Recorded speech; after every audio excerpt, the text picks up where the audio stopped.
Alright, hello.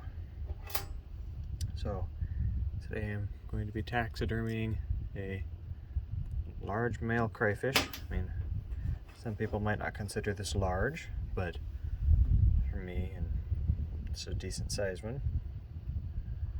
It's above average for the ones I normally catch. Obviously it's a male. This one I had in my large aquarium for I don't even know how long, but it was quite some time. So when I did my first taxidermied crayfish, which I have right here, I could not find very much as far as videos on YouTube for how to do this. So I decided I was going to make one when the opportunity arose. He just died of natural causes today. He was perfectly fine yesterday. So anyway, this is that first one I did. It didn't turn out too bad. They pretty much always bleach this color. Not positive why, but it's just something that they do. His leg did break off. Not sure why, but it did. So I gotta glue that back on at some point. Anyway, back to this guy. So first step, I have my little toolkit here. This is my little kit for doing toenails and stuff. I got tweezers, I got these little scissors here. That's what I'm going to be using to cut him open. Tweezers and some little scoopy things to pull out the guts. And salt. I'm just using Morton standard sea salt. So there we go.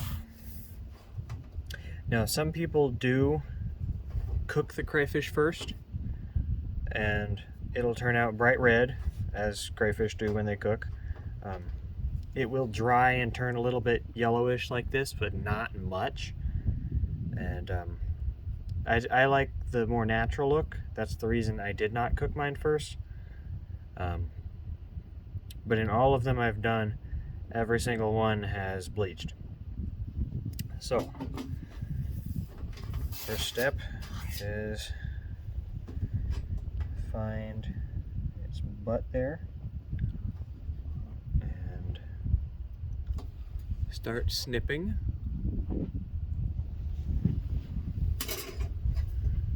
And you just go up right here between all the swimmerets. The swimmerets are these little things. Shrimp have them too, lobsters have them. Most crustaceans do, to my knowledge.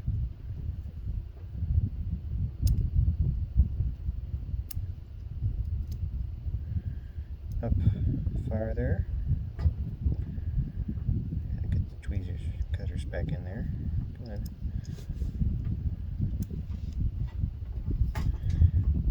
And don't be afraid to use some force here, because their exoskeletons are quite strong.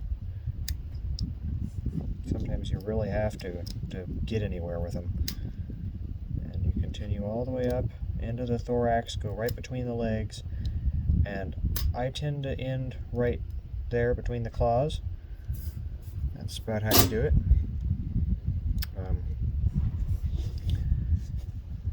Next step is to stick the tweezers or whatever scoopy tool I decide to use. Let me lay them all out. Whatever that thing is, a little file with a hook on the end. This thing looks like it's got a nice little spoon almost on it. Never used this tool before. Then you just basically get in there and scoop out everything you can. Obviously the goal is to do as little damage to the exoskeleton as possible.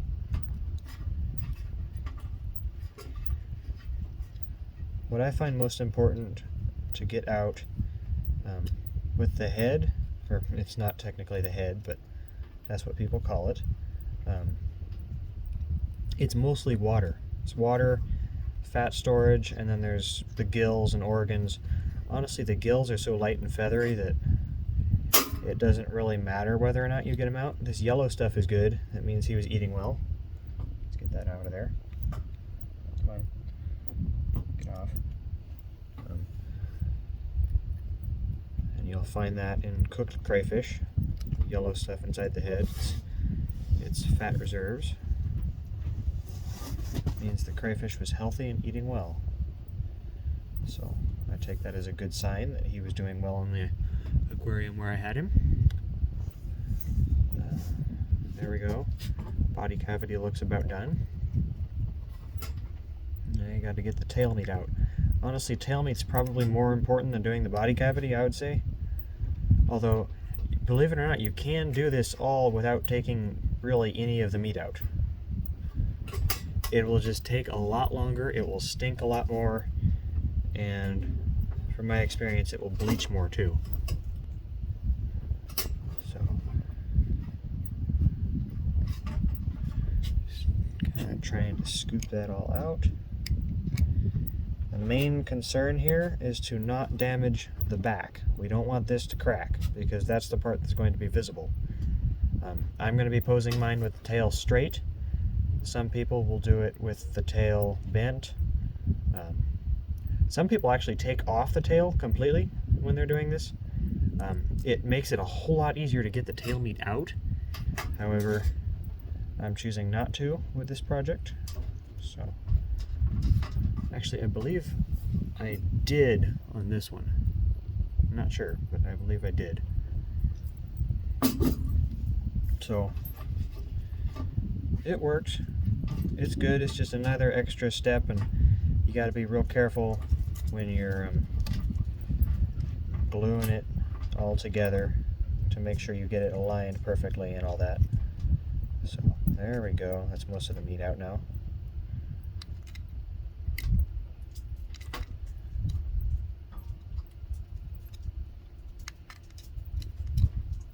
There we go.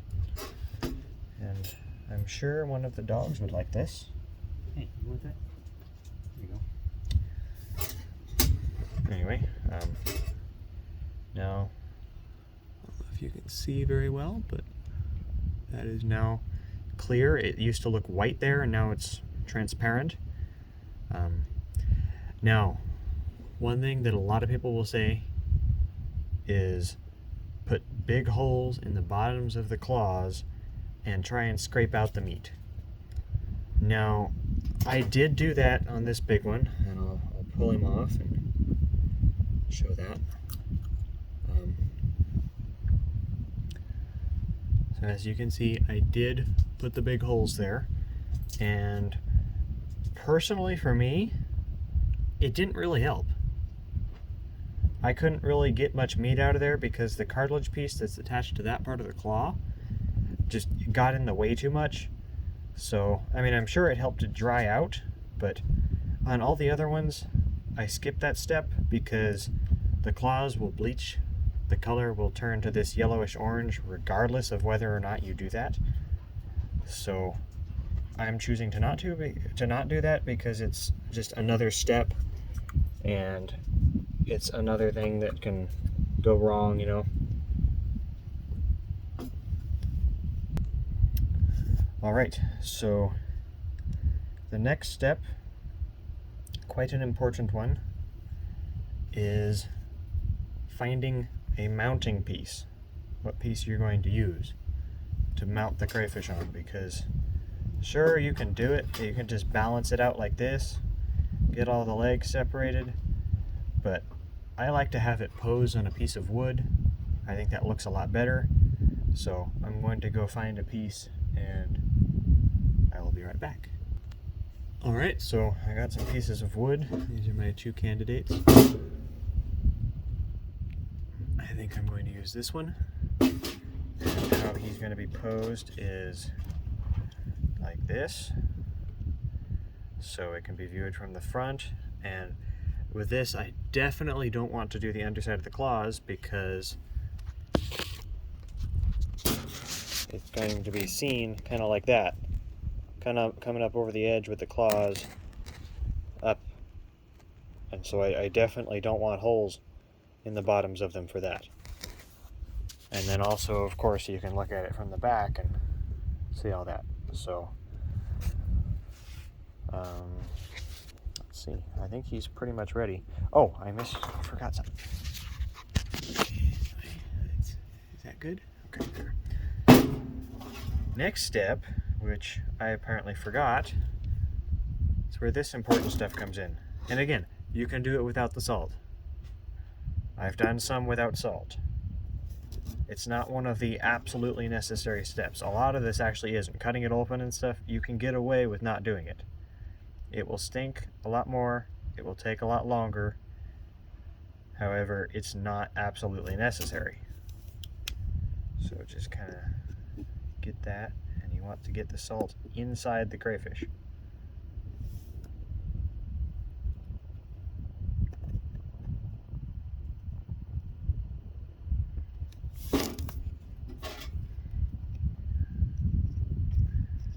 Stuff it down in there.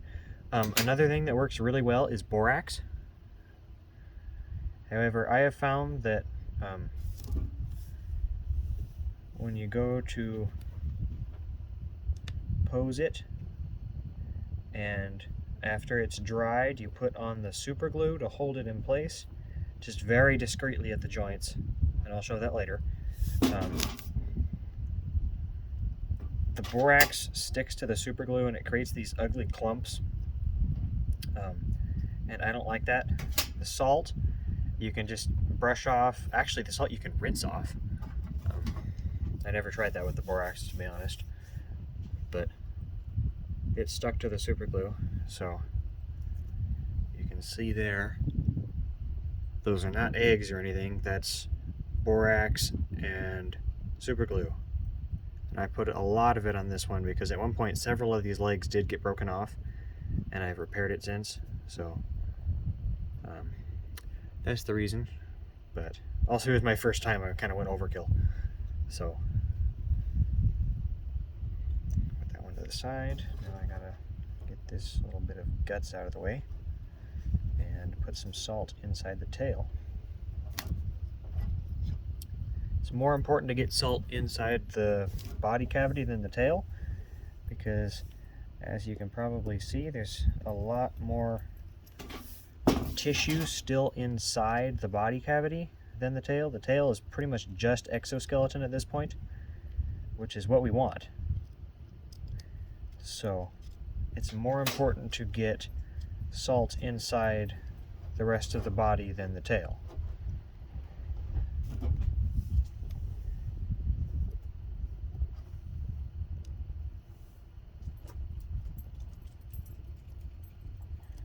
So there we go. Now he's all salted. Perfect. Next step is to do what I just did here.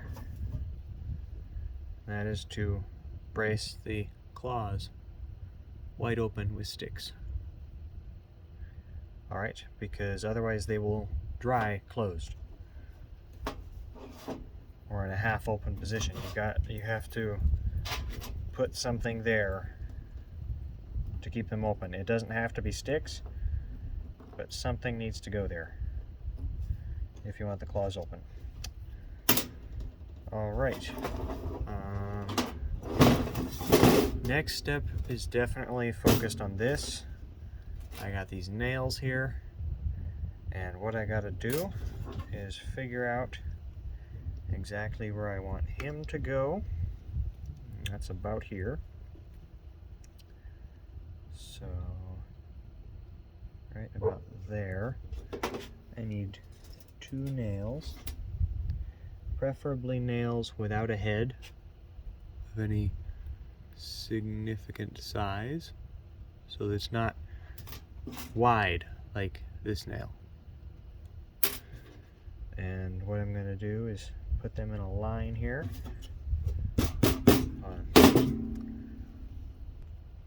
Had to move that dried one because I didn't want him to fall off and break while the table is shaking.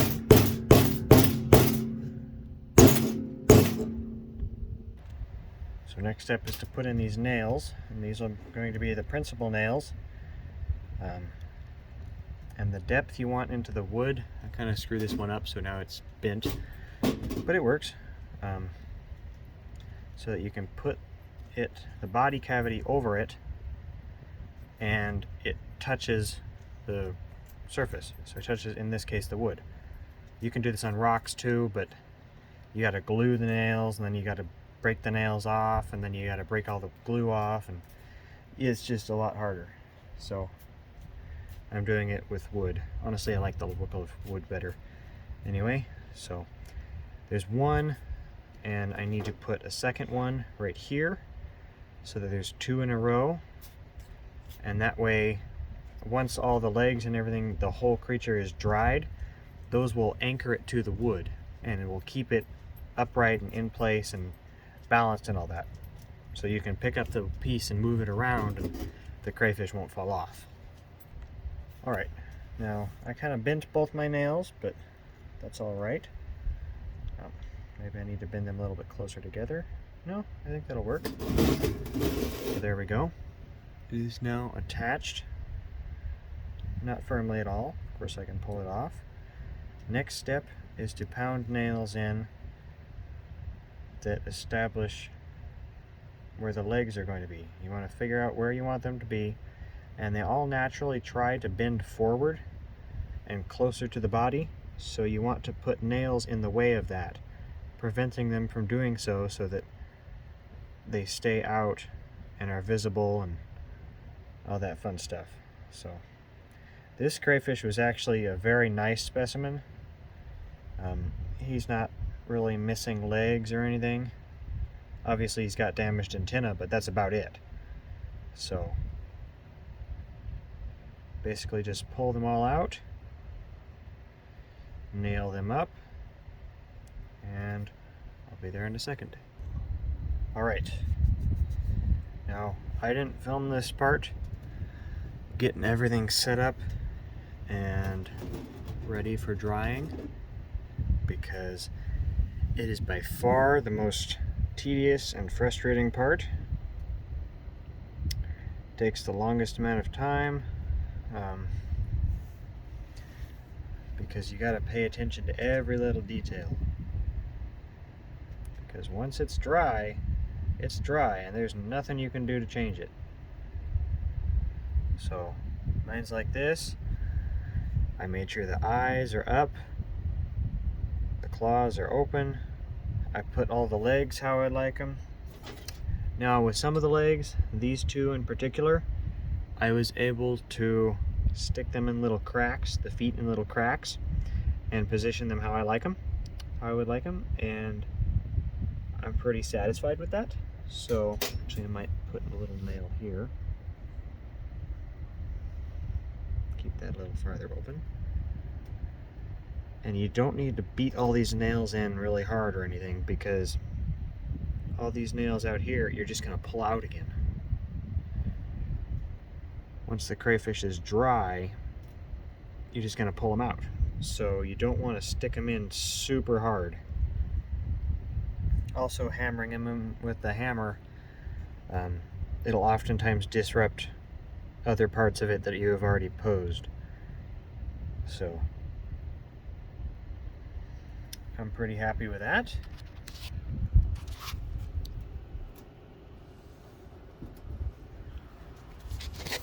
Looks pretty cool to me. I also made sure, hold on a sec. I also made sure to put nails here, because these bits, honestly, I forget what they're called, what their actual name is, but they're little flaps, and they use those to jet backwards through the water. Oftentimes they will fold up as it was earlier for most of the video. On my other crayfish, parts of them broke off, so that's unfortunate, but not a huge deal. Most of the time people are just looking at the claws and the head and everything. Or not technically head, but that's what people call it. Now, one thing I did mess up on is that.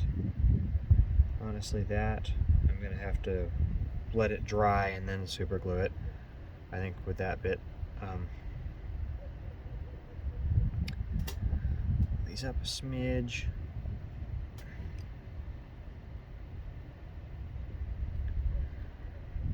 And this is a fairly hard wood. It's not too bad. But it's not easy to push these nails in. So I'm pretty happy with that. I would like the tail to go in a little bit more like that. I don't know if you can see terribly well. Well, I broke down and got the super glue. I think this is, yeah, it's Loctite gel. I like to use the gel more, especially on these things. Now see all this white residue? That is salt.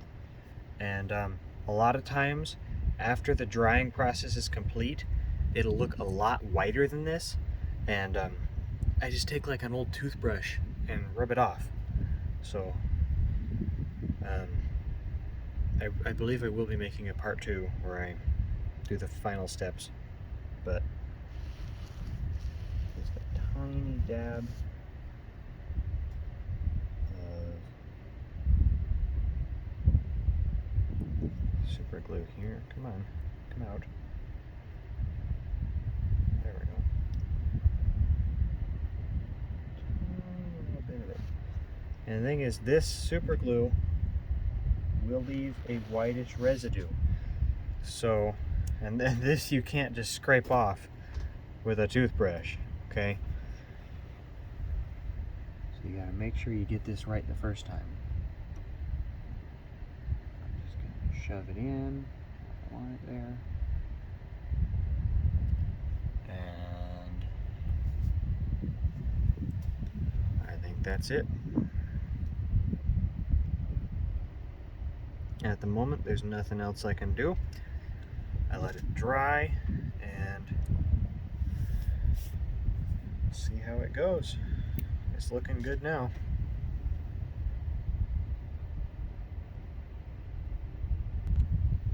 Also, I forgot to mention, place this in preferably a warm, dry area with as minimal disturbance as possible. So no strong winds, no puppies, where pretty much nothing can reach it.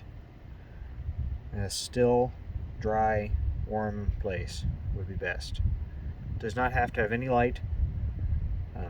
If anything, the light will actually bleach it more, so darkness is great. I like to put it outside. A garage, as long as it's not too humid, would be good. I put mine outside because it will smell. Regardless of how much of the guts you get out, it will have a slight smell. So that's why I put mine outside.